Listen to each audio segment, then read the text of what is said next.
Iran America सां ॻाल्हियुनि जे ॿिए दौर जो इम्कान रद्द करे छॾियो। ईरानी पढ़ी खाते जे तर्जुमान इस्माइल बकाईअ जो चवणु आहे त फ़िलहाल वॉशिंगटन सां ॻाल्हियुनि जो को बि इरादो नाहे। ॿिए दौर जी ॻाल्हियुनि लाइ ईरान जो वफ़द पाकिस्तान न वेंदो। आबनाए हुर्मुज़ लंघ में सामूंडी जहाज़नि ते फायरिंग जे करे जंगबंदीअ जी भञकड़ी कई वई। असां पाकिस्तानी टियाकड़ी कंदड़नि खे जंगबंदीअ जी भञकड़ीअ खां आगाह करे छॾियो आहे। मौजूदा हालतुनि में अमेरिका सां ॻाल्हियूं मुमकिन न आहिनि। अमेरिका ऐं इसराइल नई जारियत कई त भरपूर जवाबु ॾिनो वेंदो। ईरानी फ़ौज कंहिं बि हमले जो सख़्तु जवाबु ॾियण लाइ तयारु आहे। अमेरिका माज़ीअ मां सबक़ न पियो सिखे। अमेरिकी पॉलिसियुनि में तब्दीली नाहे आई, नतीजा बि बहितर न हूंदा। अमेरिका जे ग़लति पॉलिसियुनि जे तसलसल ख़िते जे लाइ ख़तरनाक साबित थी सघे थो। ग़लति पॉलिसियुनि सां कॾहिं बि हाकारी नतीजा नथा निकिरी सघनि।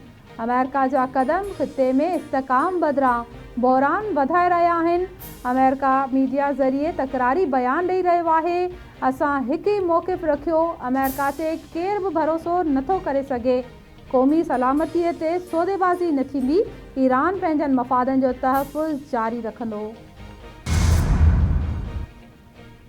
अमेरिका पारां ईरान जो कार्गो जहाज़ कब्ज़े में वठण वारे अमल ते चीन जो रद्द अमल। चीनी पढ़ी तर्जुमान मूजिब जहाज़ खे ज़बरदस्ती रोकण ते ॻणतीअ जो इज़हार करियूं था। उमेद आहे त धुरियूं जंगबंदी मुआहिदे जी पासदारीअ लाइ ज़िम्मेवाराणे अंदाज़ में कमु कंदियूं। अमेरिका ईरान ॻाल्हियूं मौजूदा सूरतहाल नाज़ुक मरहले ते आहे। अमेरिका ईरान ॻाल्हियुनि में चीन तामीरी किरदारु अदा कंदो। वफ़ाक़ी घरू वज़ीर मोहसिन नक़वीअ जी इस्लामाबाद में अमेरिकी सिफ़ारतखाने आमद। अमेरिकी सफ़ीर नेटली बेकर सां मुलाक़ात। पाक अमेरिका लाॻापनि ऐं ख़िते जी ताज़ी सूरतहाल ते तफ़सीली ख़यालनि जी ॾे वठि। इस्लामाबाद ॻाल्हियुनि जे ॿिए राउंड लाइ कयल सिक्योरिटी इंतज़ामनि ते बि ॻाल्हि ॿोल। अमेरिकी सफ़ीर ख़िते में छिकताण घटाइण लाइ पाकिस्तान जे किरदार जी वाखाण कई। मोहसिन नक़वीअ जो चवणु आहे त पंहिंजे ख़ासि महिमाननि जे लाइ सिक्योरिटीअ जा ख़ासि इंतज़ाम कया आहिनि। इस्लामाबाद ॻाल्हियुनि जे ॿिए मरहले जी कामयाबीअ लाइ दुआगू आहियूं। इस्लामाबाद ऐं रावलपिंडी में सिक्योरिटी हाई अलर्ट। इस्लामाबाद में रेड ज़ोन हर क़िस्म जे ट्रैफ़िक लाइ मुकमल तौर बंदि। ट्रैफ़िक पुलिस मूजिब कोराल खां 0 पॉइंट ताईं एक्सप्रेस वे ट्रैफ़िक लाइ बंदि कयो वियो। हर क़िस्म जी हेवी ट्रैफ़िक जी दाख़िला बि बंदि। शहरियनि खे मुतबादिल ट्रैफ़िक प्लान ते अमल दरामद करण जी हिदायत। ट्रैफ़िक पुलिस जो चवणु आहे त शहरी श्रीनगर हाईवे खां नाइट एवेन्यू इस्तेमालु कनि। जाड़नि शहरनि में मेट्रो बस सर्विस बि मुअत्तल तौर बंदि। जापान में 7.4 जी शिद्दत सां आयल ज़िलज़िले खां पोइ सोनामीअ जी वार्निंग जारी कई वई। जापानी मेट्रोलॉजिकल एजेंसी मुताबिक़ जापान जे सूबे आमोरी में आयल शदीद ज़िलज़िले जी शिद्दत रेक्टर स्केल ते 7.4 रिकॉर्ड कई वई। इख़्तियारनि सामूंडी इलाइक़नि में रहंदड़ माण्हुनि खे बिना देर महफ़ूज़ हंधनि ते मुंतक़िल थियण जी हिदायत करे छॾी। इख़्तियारनि शहरियुनि खे अपील कई आहे त इहे अफ़वाहुनि ते ध्यानु न ॾियनि ऐं सिर्फ़ सरकारी हिदायतुनि ते अमल कनि। अमरीकी सदर डोनाल्ड ट्रंप जी ईरानी सामूंडी जहाज़ कब्ज़े में वठण जी दावा। चवे थो सामूंडी लंघ हुर्मुज़ में नाकाबंदीअ जी भञकड़ीअ ते ईरानी जहाज़ खे निशानो बणायो वियो। वार्निंग बावजूदि न बीहण ते अमरीकी नेवी जहाज़ जे इंजण खे निशानो बणाए रोकियो वियो। जहाज़ हिन वक़्तु अमरीकी मैरीन जे कब्ज़े में आहे। अमरीकी सेंटकॉम हमले जी वीडियो जारी करे छॾी। अमरीका ईरान जे वापारी सामूंडी जहाज़ ते फायरिंग करे जंगबंदीअ जी भञकड़ी कई आहे।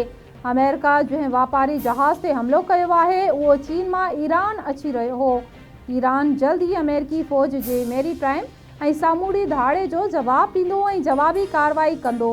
ईरान जे जॉइंट मिलिट्री कमांड जो बयान संदसि चवणु आहे त अमेरिकी हमले खां पोइ ईरानी फोर्सिस कुझु अमेरिकी फ़ौज जे सामूंडी जहाज़नि ते बि ड्रोन सां हमिलो कयो। विच ओभर में छिकताण। आलमी मार्केट में तेल जी क़ीमतनि में तेज़ीअ सां वाध। ईरानी जहाज़ ते हमले ऐं जवाबी कार्रवाईअ जे ख़दशनि सबबि तेल 7% महांगो। आलमी मार्केट में ब्रेंट कचो तेल 96 ऐं WTI $90 फ़ी बैरल ते पहुची वियो। बरतानवी कचे तेल जी क़ीमत में 5% वाध। नई क़ीमत $95.51 फ़ी बैरल थी वई। मुआशी माहिरनि जो ईंदड़ ॾींहं में तेल जी क़ीमतनि में वधीक वाध जो ख़दशो ज़ाहिर। वज़ीर आज़म शहबाज शरीफ़ जो ईरान जे सदर मसूद पुज़ेशकियान सां टेलीफोनिक राब्तो। ॿिन्ही अॻुवाणनि विच में ख़िते में अमुन लाइ सिफ़ारतकारी ऐं ॻाल्हियुनि खे हथी ॾियारण ते इतफ़ाक़। ॿिन्ही अॻुवाणनि पारां टेलीफोनिक राब्ते दौरान ख़िते जी सूरतहाल ते ख़यालनि जी ॾे वठि। वज़ीर आज़म 11 ऐं 12 अप्रैल ते ॻाल्हियुनि लाइ वफ़द मोकिलण ते ईरानी सदर जो शुक्रिया अदा कयो ऐं सुप्रीम लीडर मुजतबा ख़ामनाईअ लाइ नेक ख़्वाहिशुनि जो इज़हार कयो। वज़ीर आज़म जो चवणु आहे त दोस्त मुल्कनि जे सहकार सां अमुन खे हथी ॾियण लाइ मुख़लिसाणियुनि कोशिशूं जारी रहंदियूं। ईरानी सदर जो चवणु आहे त ईरान ऐं पाकिस्तान जा लाॻापा ईंदड़ ॾींहंनि में वधीक मज़बूत थींदा। पाकिस्तान स्टॉक एक्सचेंज में कारोबार की शुरुआत ते शदीद ॿाड़ाई। 3000 खां वधीक पॉइंट की घटिताईअ सां पाकिस्तान स्टॉक मार्केट में 100 इंडेक्स 1,70,625 पॉइंट की सतह ते अची वियो। बदनूअ में सिक्योरिटी फोर्सिस जो इंटेलिजेंस बेस्ड ऑपरेशन शदीद फायरिंग जी ॾे वठि में भारतीय सरपरस्तीअ में फितना अल ख़वारिज सां ताल्लुक़ रखंदड़ ॿ दहशतगर्द मारिजी विया। ISPR मूजिबि मारिजी वियल दहशतगर्दनि में ख़ारजी रिंग जो लीडर वहीदुल्ला उर्फ मुख्तियार ऐं हिकु आपघाती बमबार शामिल आहिनि। दहशतगर्दनि जे कब्ज़े मां आपघाती जैकेट, हथियार ऐं गोला बारूद हथ कया विया। सदर आसिफ अली ज़रदारीअ जी बन्नू में सिक्योरिटी फोर्सिस जे कामयाब ऑपरेशन ते ख़राज तहसीन। फितना अल ख़वारिज जे अहम दहशतगर्दनि जे मारिजण ते मुबारकूं। सदर जो चवणु आहे त असां अमन दुश्मन ऐं इस्लाम दुश्मन साज़िशनि खे नाकाम बणाईंदासीं, पर ॾेही मुदाख़लत सबबि थींदड़ दहशतगर्दी ख़िलाफ़ जंग जारी रहंदी।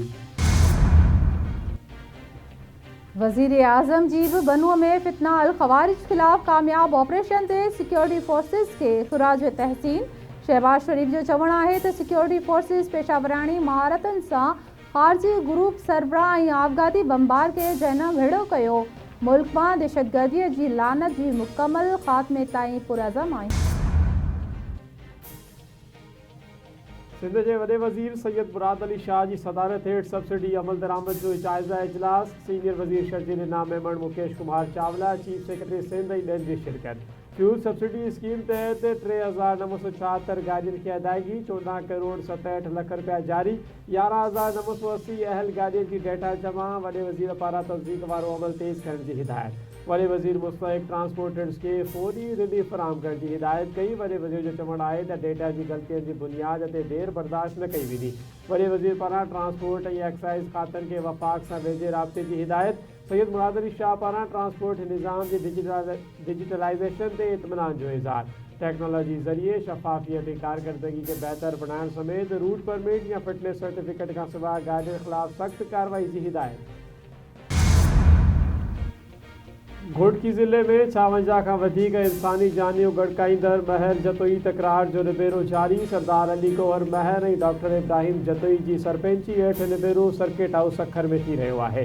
जुड़ींदड़ धुरियुनि जा बयान कलम बंदि करण जो सिलसिलो जारी। सिक्योरिटीअ जा गैर मामूली इंतज़ाम कया विया। जिरगे में गौस बख्श खान महर, आबिद खान जतोई, दीदार खान जतोई समेत जुड़ींदड़ धुरियुनि जा चङा मुड़स बि शरीक। खैरपुर जी अदालत टंडोमस्ती भरिसां बेदर्दीअ सां क़त्ल कयल नारी ख़ालदा उर्फ रुबीना चांडियो क़त्ल केस में गिरफ़्तार 2 जवाबदारनि खे 4 ॾींहं जे रिमांड ते पुलिस हवाले करे छॾियो। पुलिस जवाबदार वॾेरे नबन चांडियो ऐं वली मोहम्मद चांडियो खे फर्स्ट सिविल जज ऐं जुडिशल मैजिस्ट्रेट जी अदालत में पेश कयो। 7 ॾींहं जे रिमांड वारी पुलिस जी दरख़्वास्त रद्द। कंदरा भरिसां ॻोठ मज़ार जोयो में पुराणी तकरार तां फायरिंग। हिकु ॼणो क़तल। कटपर धुर जे माण्हुनि ॻोठ मज़ार जोयो ते हमिलो कयो।